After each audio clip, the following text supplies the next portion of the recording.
readers, reviewers, film watchers, lend us your ears.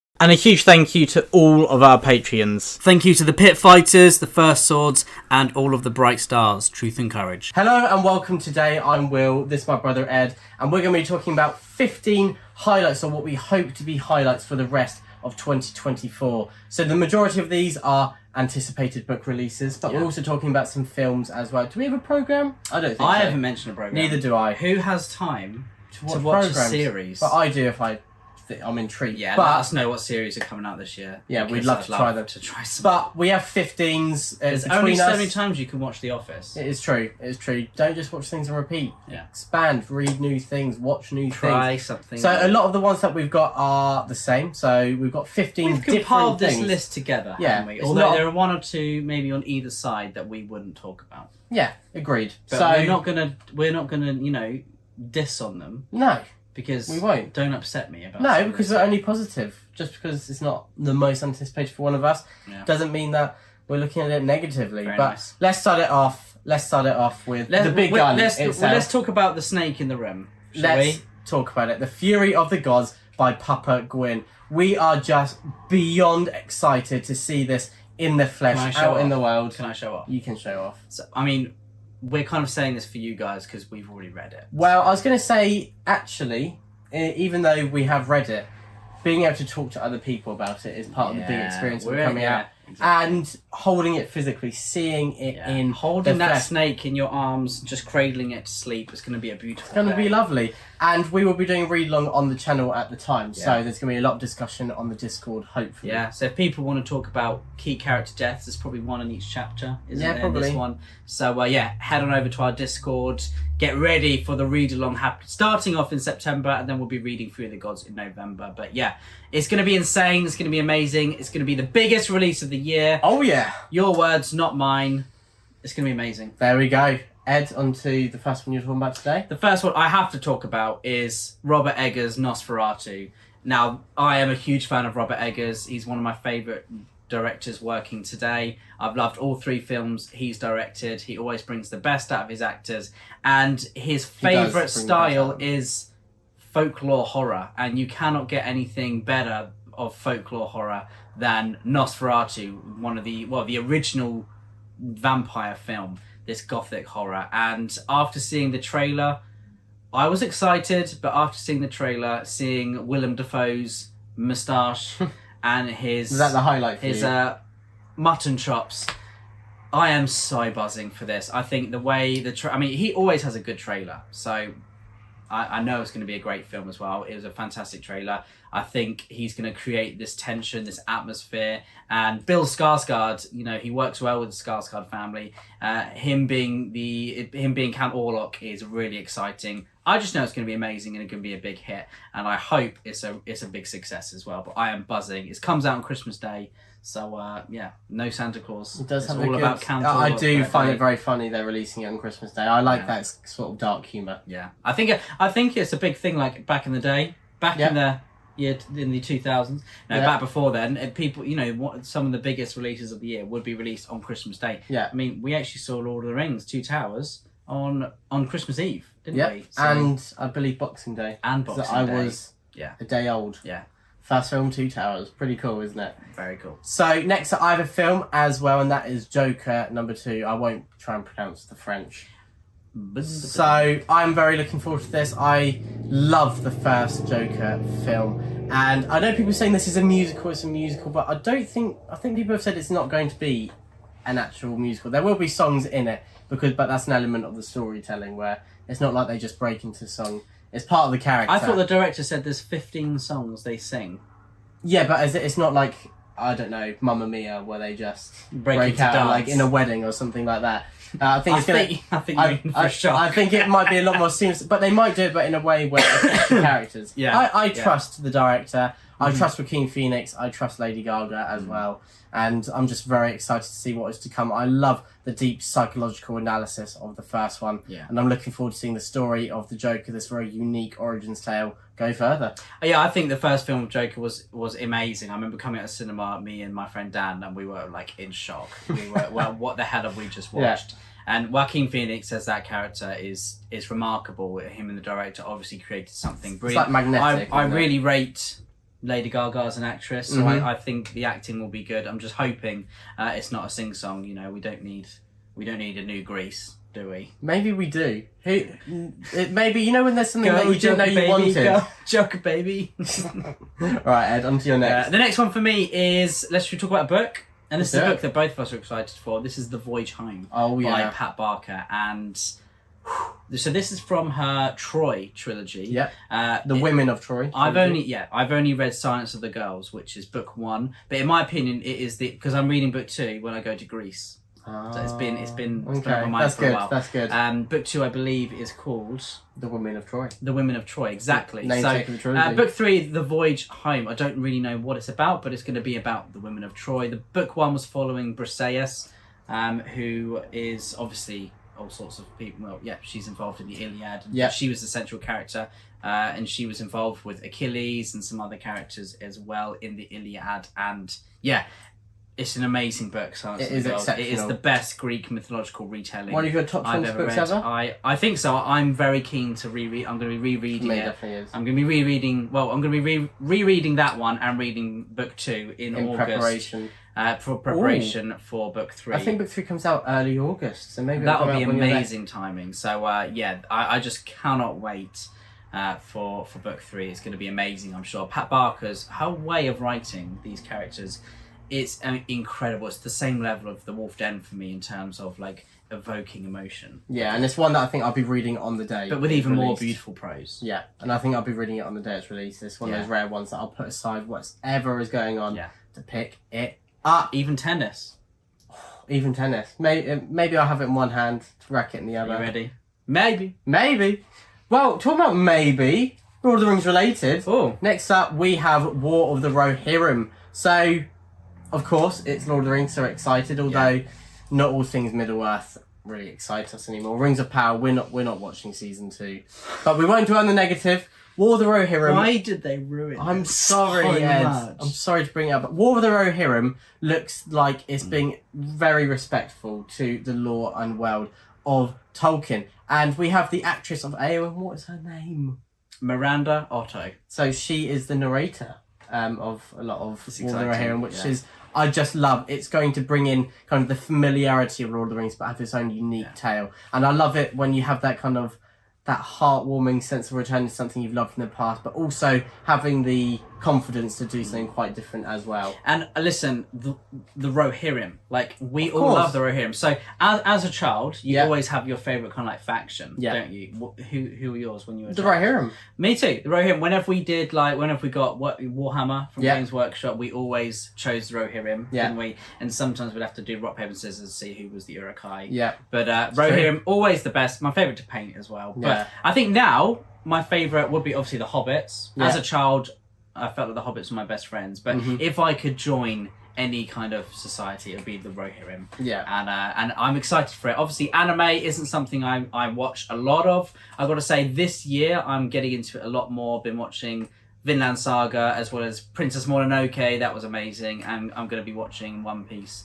And I think Attack on Titan I saw on Twitter. I asked for people to tell me what to watch, and Attack on Titan was a big hit. So I'll be watching that soon. So it will be my first anime watch. Very ever. Nice. I do think you should watch Princess Mononoke. But I'm going to wait. I think War of the Rohirrim, it's fitting. That's the first for me. That's fair enough. Yeah, fair enough. First film, Two Towers. Oh, yeah. The Rohirrim. First anime, War of the Rohirrim. Nice one. I love it, Will. The next one for me is another film, and it is a Western, and it is Kevin Costner, Horizon, an American Saga. And I believe it is out... It's actually out now, but I haven't seen it yet, and it was. And you're including the second one in it as well. Including the second one as well, which actually today got pulled from the release date.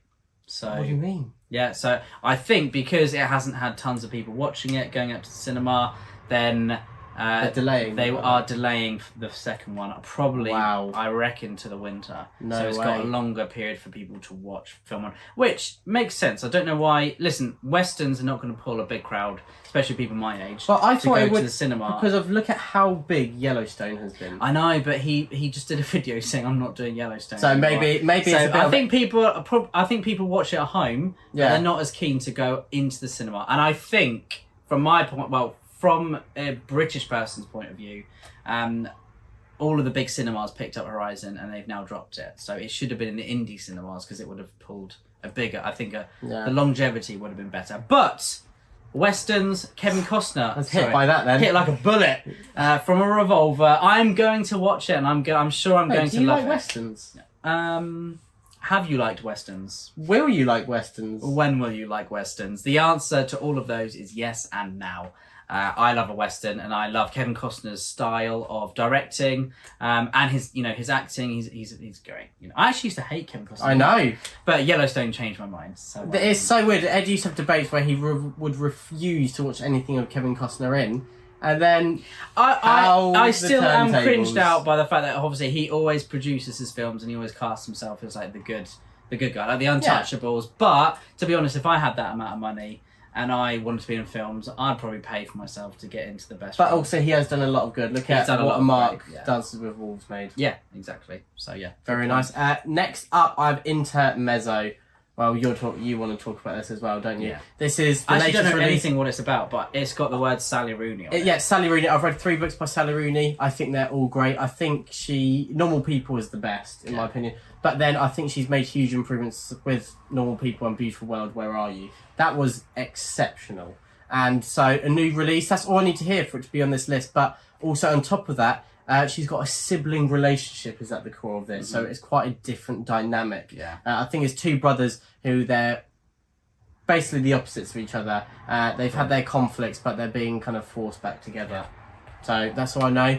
Sally Rooney, exceptional writer, compelling, engaging, makes me feel very emotional.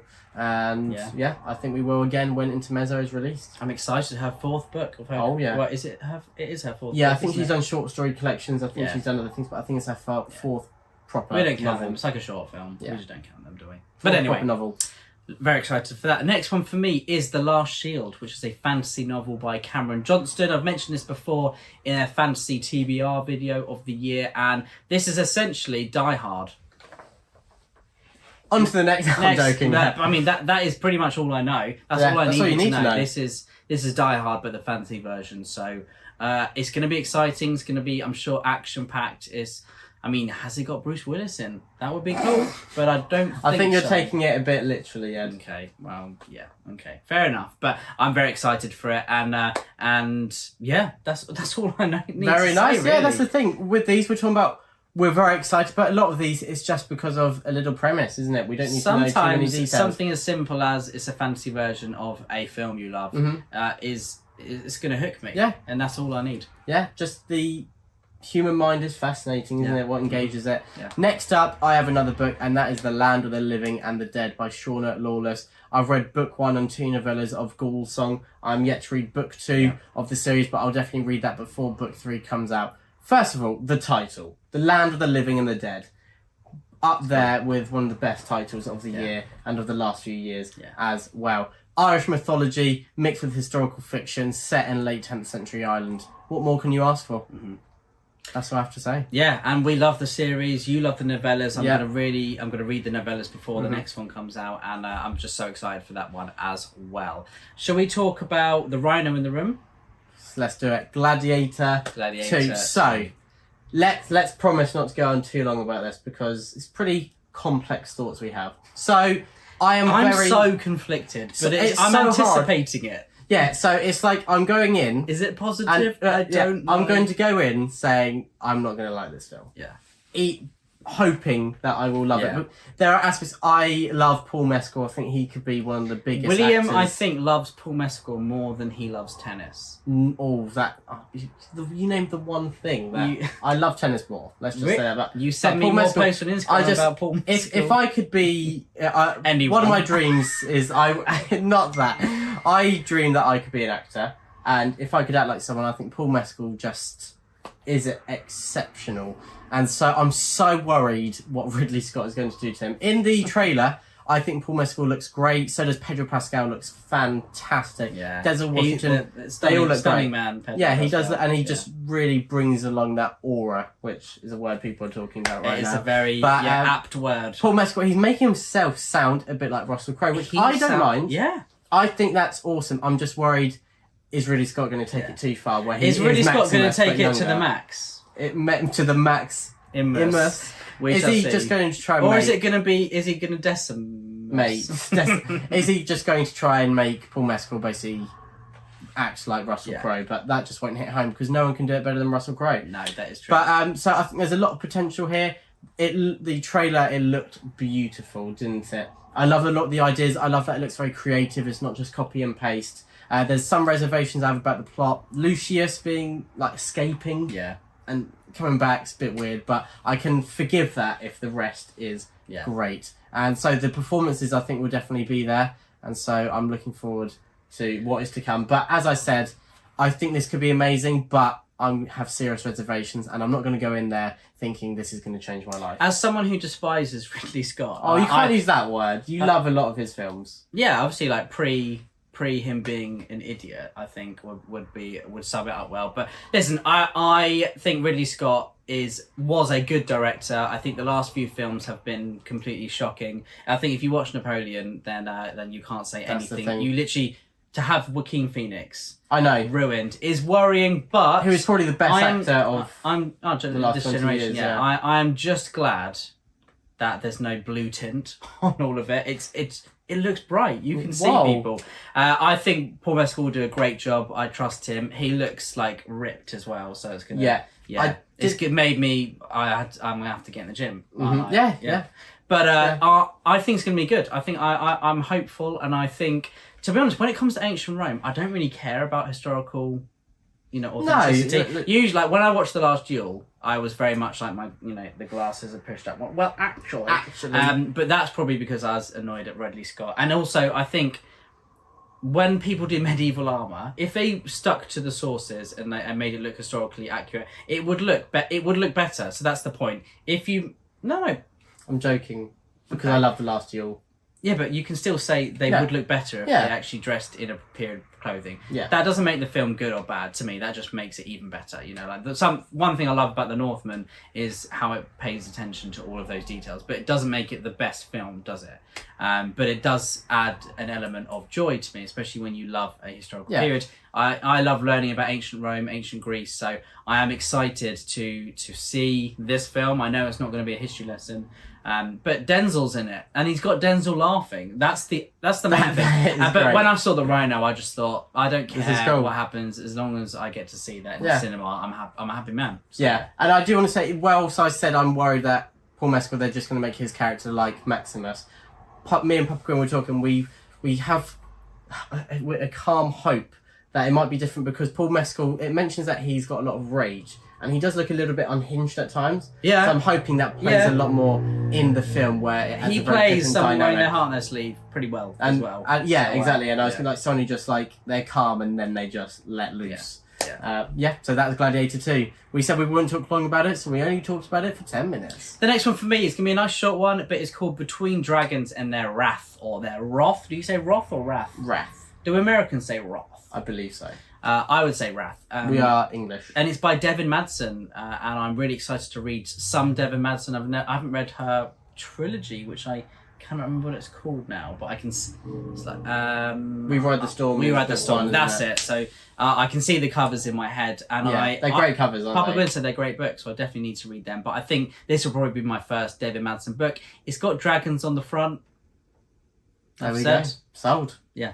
Next up, I have Henry V, the upcoming non-fiction release by Dan Jones. Yes. We had the pleasure, the honour, the privilege of talking to Dan Jones on the channel last year. Yeah. And we love his fiction, we love his non-fiction, we love a lot of his history work as well. And he's a great narrator.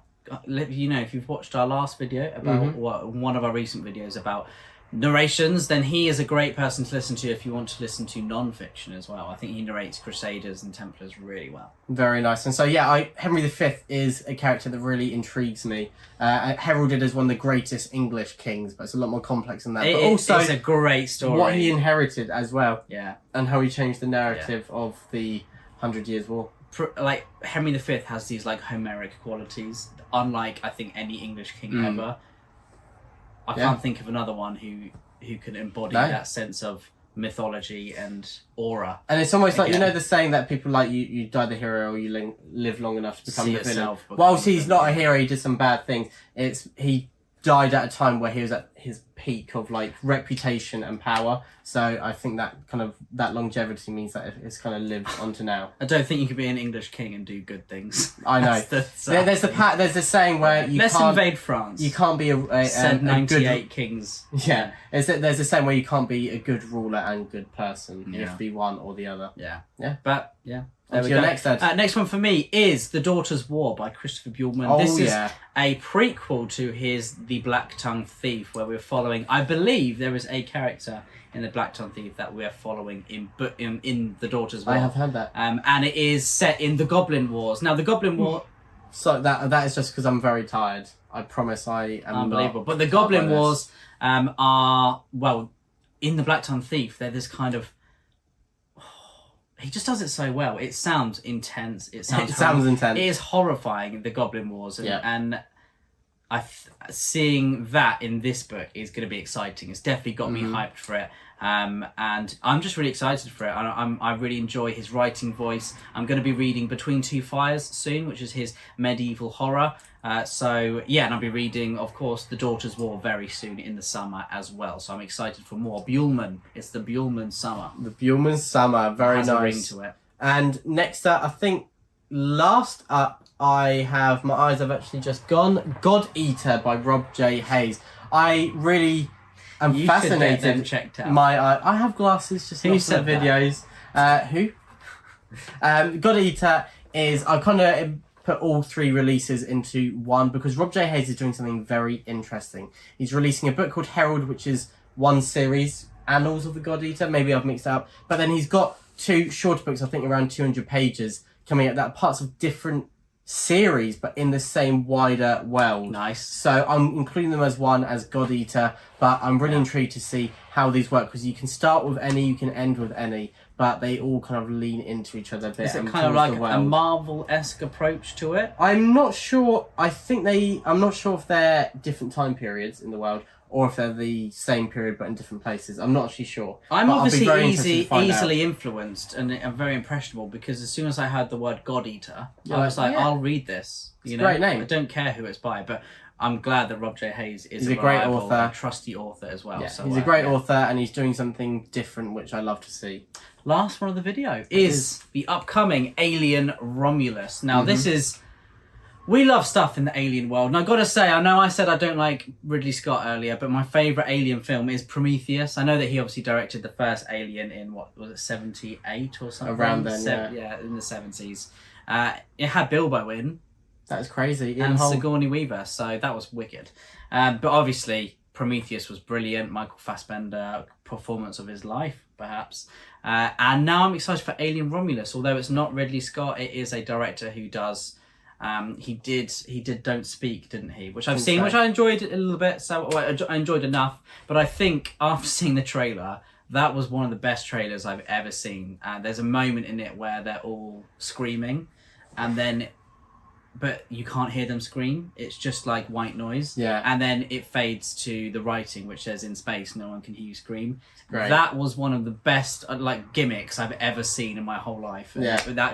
It was powerful. It was a good trailer. And I think I'm going to have to go to cinema to see it. Yeah, same here. But it's something that's going to be a spectacle. Yeah. But it feels a bit like we loved Prey, didn't we? Which is part of the Predator. Prey was so good. It feels like Alien Romulus. Maybe we're getting ahead of ourselves. It feels like Alien Romulus could be the same, but for the Alien franchise. It's a reset, isn't it? A reset, going back to the roots, really. Yeah. And what Alien 2 did so well is it took what was great about Alien and added more, didn't it? Yeah. And it seems like Alien Romulus is doing that without going too crazy. Yeah. It's quite an intimate story. let's go back to Prey, because look, Prey is Predator, but it's set in a historical period. Well, it's the 1700s, looking at Comanche.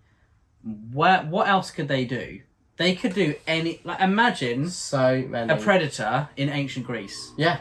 Like at the Battle of Thermopylae or something. Although I think they would not stand a chance. Well, but not even in the battle, but like it's like a back set of it. Yeah. Like, it's in the background. Imagine it in like, obviously everyone says, a samurai version. Yeah. That'd be wicked. That'd be awesome. You could do literally, now they've got the blueprint. They can just do whatever they want. Don't do a modern one. We don't need that. Don't need more. You could do anything like something in the Civil War. But I don't think you can beat Predator, the first one in the modern period, can you? No, that's great. You can't top that. Yeah, unless Arnie comes back to do one. Maybe. Yeah, but that is our most anticipated bits and bobs really for 2024. It is rapidly closing. We are in July and we are very excited. Got lots of good stuff coming up, and I'm sure all these books we're going to be reading, all these films we're going to be watching. Let us know any series that you think we should pick up in the latter half of 2024. And let us know if there's anything you think we're missing, or if you'd like us to talk more about books and programs and games on here as well. I didn't even mention games. No, I just don't really play games anymore. We're old, guys. Yeah. We're old. All I do is play the same Total Wars or Red Dead. On repeat. Yeah. But for good reason. Truth and courage. Stay safe. The Brothers Gwynne. The Brothers Gwynne.